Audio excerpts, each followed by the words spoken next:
פעם הייתי שם יד בפה בחיוך. היום אני מחייך חיוך גדול. איך שראיתי השתלה ביזלית למחוסרי עצם, אמרתי, זה בשבילי. הרגעתי שהוא נותן לי ממש ביטחון, הוא נתן לי תקווה. המרפאה הזאת מיועדת לביצוע השתלה בזלית, שאנחנו נותנים מענה לפציינטים עם חוסר עצם באופן קיצוני, ופה אנחנו נותנים להם מענה של שיניים לא נשלפות. הייתי אחרי שתלים עם דלקות בפה, הכל התנדנד לי. קיבלתי הצעה של לשים תותבות. הלסת התחתונה שלי הייתה בלי עצם בכלל.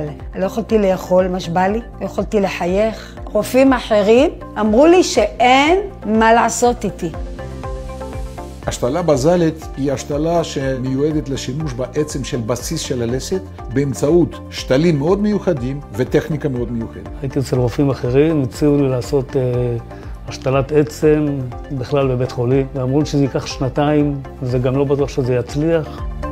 פציינט בא אלינו לניתוח, באותו יום אנחנו כבר לוקחים מידות לשיקום הראשוני, יום למחרת הוא מקבל שיניים לא נשלפות, ובזה בעצם נגמר הסיפור. תסגור בבקשה אריאל, תסגור עד הסוף ותחייך. יום-יומיים קצת נעימות. לא כאב לי כלום. הרבה יותר קל ממה שתיארתי לעצמי. חשוב שאנשים שעוברים השתלה בזלית יוודאו שלרופא יש אסמכתה אקדמית, צריך הרבה ידע ומיומנות. יש פתרון ולא לחכות. תראה לי את השיניים. אפשר להגיד במילה אחת, קוסם.